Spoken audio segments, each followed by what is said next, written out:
In June 2025, the world's most powerful leaders gathered in the secluded mountain town of Kananaskis, Canada, for a G7 summit unlike any before.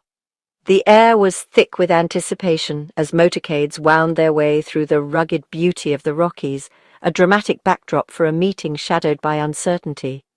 Inside the rustic lodge, the mood was tense. The summit unfolded under the looming shadow of global crises, with every conversation echoing the gravity of the moment. The war in Ukraine dragged on with no end in sight, and a sudden Israeli military campaign against Iran had just erupted, sending shockwaves through global markets and shaking the foundations of long-standing alliances. The conflict revealed a tangled web of interests. Iran supplied Russia with deadly drones for the Ukrainian front, while the United States, now under President Trump, rushed weapons to Israel. These moves deepened divisions within the G7 as leaders struggled to find common ground. Meanwhile, economic anxieties simmered just beneath the surface. The West grew increasingly uneasy about China's tightening grip on critical minerals, resources essential for everything from smartphones to electric vehicles, threatening the future of Western industries and innovation. European leaders sounded the alarm, warning that Beijing was more than willing to weaponize its control over these vital supply chains. The competition for resources had become a new kind of battleground, one fought not with armies, but with trade and technology. Canada, as the host nation, was expected to play a supporting role, offering hospitality and stability, but not to lead or set the agenda. The world's attention was fixed on President Trump's isolation, Europe's mounting anxieties, and the assertiveness of Asian powers, all converging in this remote Canadian setting. Yet as the summit began, no one anticipated that Canada would step forward with bold proposals, determined to reshape the global agenda and challenge expectations. The stage was set for an unexpected shift in leadership, a moment that would test alliances, redefine priorities, and perhaps change the course of history. Into this tense and uncertain moment stepped Mark Carney, Canada's new Prime Minister, making his debut on the world's most scrutinized stage. The stakes were high, and the eyes of the globe were fixed on him as he entered the summit. Known for his financial expertise and steady hand in turbulent markets, Carney was respected in economic circles but untested as a political leader. Many doubted whether his skills would translate to the rough-and-tumble world of global politics, and skepticism was palpable in the room. Unlike the populists and power brokers surrounding him, Carney brought a calm, analytical approach, listening intently, building consensus, and focusing on practical solutions rather than grandstanding. He was determined to bridge divides and find common ground, even when tensions ran high. His deep understanding of economic security gave him a unique edge, allowing him to reframe complex geopolitical crises as solvable economic challenges. Carney's ability to translate financial insight into diplomatic strategy set him apart from his peers. Carney's style was quiet but commanding, shifting the summit's tone from confrontation to collaboration. His presence encouraged others to lower their defenses and engage in genuine dialogue, changing the atmosphere in the room. G7 leaders, expecting a passive host, found instead a prepared and strategic partner, someone who anticipated their concerns and offered thoughtful, actionable ideas. Carney didn't seek the spotlight, but his substance and quiet confidence drew it to him. The media and his peers alike began to take notice of his distinctive approach. The world was witnessing a new kind of leadership, one rooted in preparation, intellect, and strategic patience. Carney's methodical style inspired trust and curiosity among even the most skeptical observers. The Carney doctrine, focused on collaboration, expertise, and resilience, was about to be tested on the world stage, with the whole world watching to see if it could deliver results. The Israel-Iran conflict threatened to fracture the G7 from the outset. Trump backed Israel's strikes. Europe and Japan urged restraint, fearing a wider war. Carney intervened, steering the debate away from blame and toward a shared goal: stability and de-escalation. He facilitated closed-door talks, finding common ground and building consensus. The result, a joint G7 statement that condemned Iran's destabilizing actions, acknowledged Israel's security concerns, and called for urgent diplomacy. This united front, crafted by Carney, stunned observers and shifted the summit's dynamic. Canada emerged not just as host but as a diplomatic broker. The G7, under unexpected leadership, spoke with one voice on the world's most urgent crisis. The summit revealed a stark contrast between Carney's consensus-building and Trump's confrontational style. Trump's tactics, disruption, threats, and unilateralism had once dominated global gatherings. Carney, in contrast, built coalitions and focused on shared solutions, making consensus the new center of gravity. Trump's attempts to set the agenda were quietly sidelined as Carney and other leaders forged agreements on security and economic resilience. The Carney Doctrine didn't confront Trump directly, it simply made his tactics less relevant. Other leaders, emboldened by Carney's steady hand, focused on long-term stability over short-term drama. The summit's power shifted from personality to principle.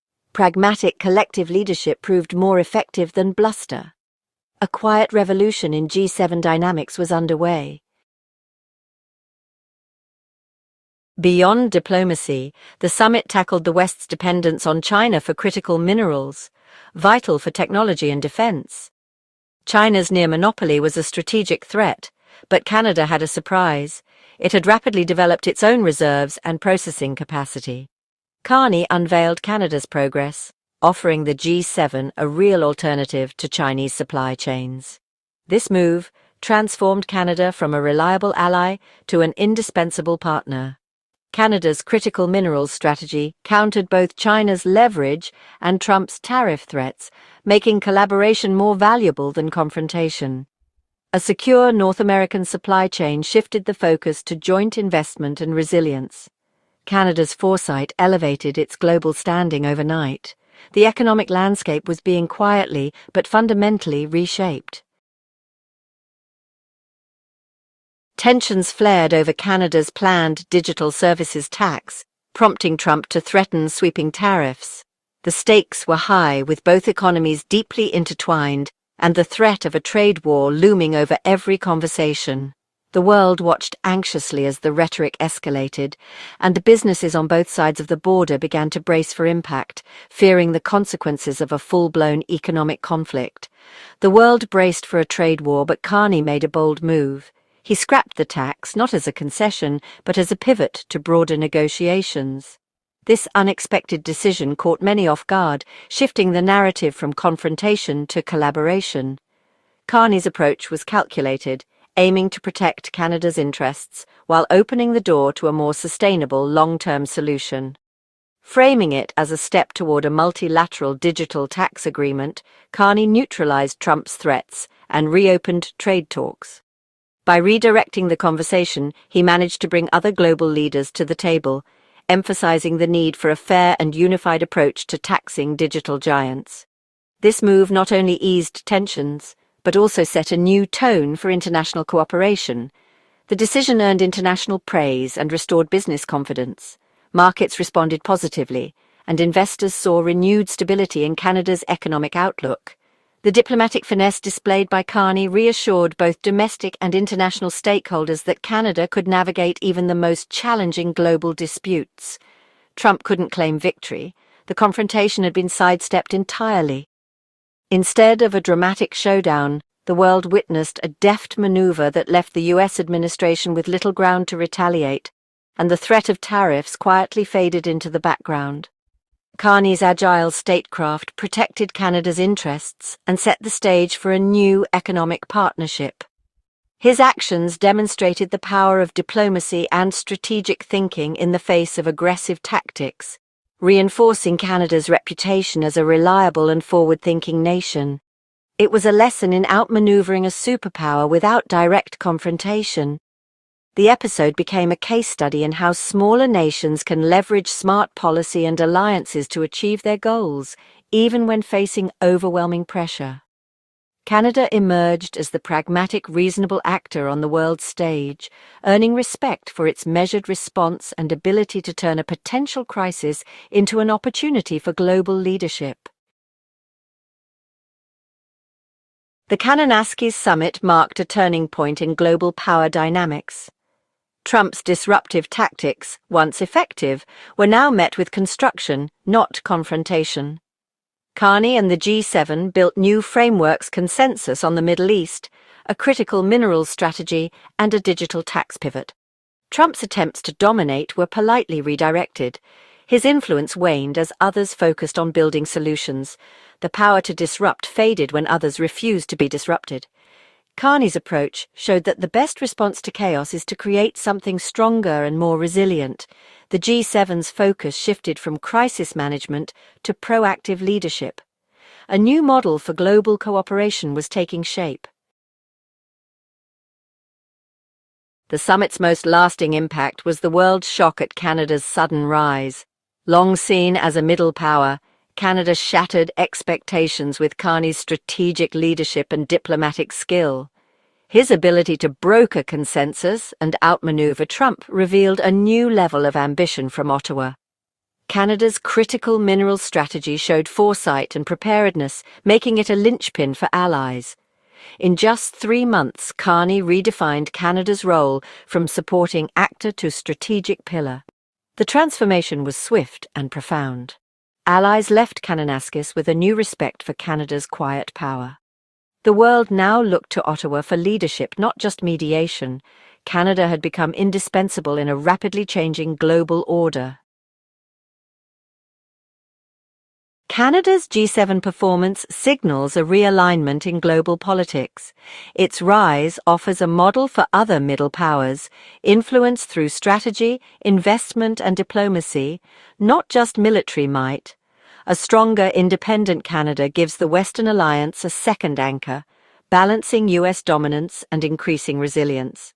Carney's success revitalized multilateralism, proving consensus building is a strength, not a weakness.